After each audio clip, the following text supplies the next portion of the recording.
Oranges, do they really improve fat loss?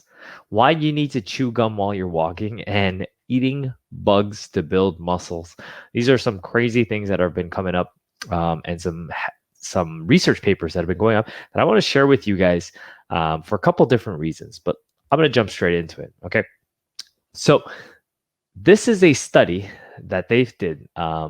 This 2S hesperidin, 2SH, which is what's found in oranges, was shown in this study to decrease body fat and increase lean mass in amateur cyclists. So this abstract, basically this summary of this whole thing, said that it reported an increase in muscle mass in the group that had this, but this increase, it wasn't found in the Dexa analysis. So Dexa scans, if you don't know what it is, it's a scan that does your whole body for body fat. It was found only in the caliper analysis, which, if you've ever done body fat measurements, calipers are those little tweezers that basically pinch your skin, and they go through a bunch of calculations to figure out what your body fat actually is. Now, DEXA scans and calipers give you completely different body fat measurements. And also there's bioelectric impedance, which is, that scale that you step on. They all give you very different results. And it's not surprising. See, now DEXA scans, I've done a DEXA scan before. There's this place in Vaughan, if you guys, I forgot the name of it, but they have a DEXA scan where you lie there and they go through it. And they basically can detect changes that calipers can't, because it's literally an X-ray machine. And basically, when you're getting calipers done, it really depends on who's doing it. So if it's one trainer doing another, there's a lot of room for error with it. So it's actually not the best technique. I actually like bioelectric impedance better than calipers, just because there's so much change. There's so much risks in getting the information wrong and the data wrong. But if I looked at this study and I didn't read through the science and read through how they did it, because it's very important, we would have thought that 2SH caused a 15% decrease in body fat while maintaining muscle over 8-week period without any changes in diet or training. That's pretty much what the study said. And that would make this ingredient 2SH the equal of some of the most powerful illegal performance enhancement drugs out there. So this trial and this paper that was released, and you'll probably see some stuff on this 2SH supplements or whatever. Guess what? The trial was funded by Health Tech Bioactive. It's a company in Spain, and it's the company that basically provides this 2SH supplement.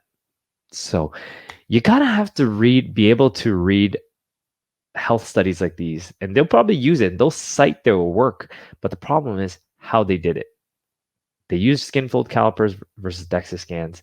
Their claims was crazy, which meant that you lose 15% in body fat without losing muscle mass or anything, which is pretty wild. So the reason why I bring up this study is because you gotta be able to read that stuff and be able to really read through the science,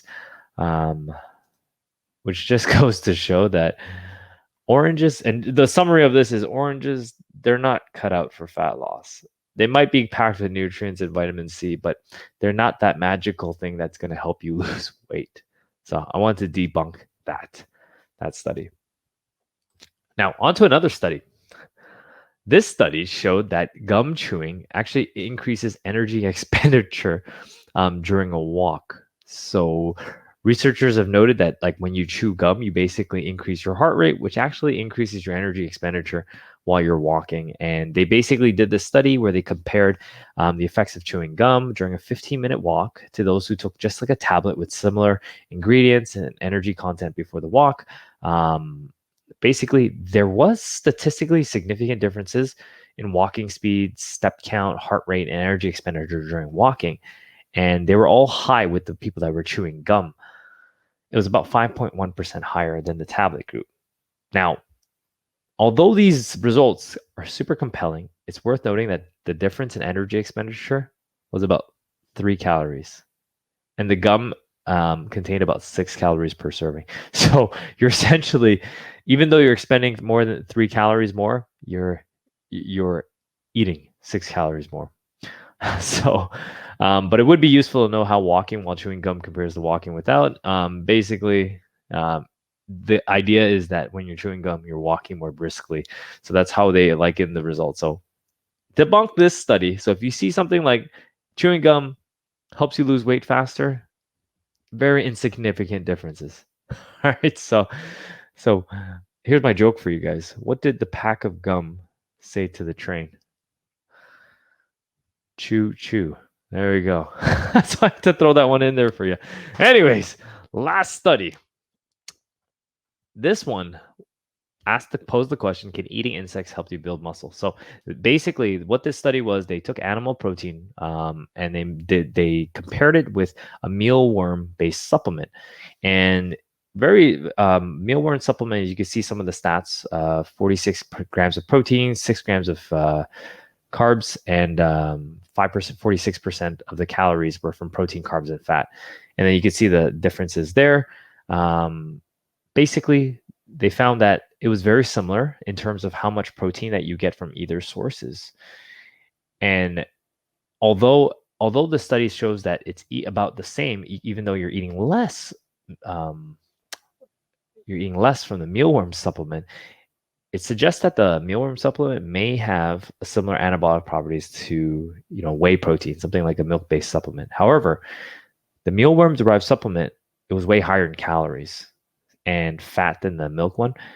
And that may be a problem for people who are trying to consume enough protein while limiting calorie intake. So whey protein, by far one of the best protein sources because it's so limited in terms of other calories. You're pretty much just getting, most of them is like 20 to 25 grams of protein, 2 grams of carbs. So you're keeping all the other macros down and hitting protein, which is the most important macronutrient you need for fat loss. So although the mealworm supplement was, bugs can give you that extra bit of protein, has more calories. They also found that although both of the supplements had 30 grams of protein, based on the total calories from each supplement, the mealworm had 4 more grams of protein than the milk one. So 36 versus 32. And this in turn, obviously would give you the very similar effects. Basically, they checked their blood after and said, hey, how much protein is in their blood? And they found equal amounts. But the mealworm supplement had more proteins, had more protein per gram, and was more calories. So you got to kind of have to be careful with that. So although it's a good, suitable way to get in extra proteins, eating bugs can help you with that, but they are higher in calories than a supplement. So a lot of information with that one. I hope that last study didn't fly over your head.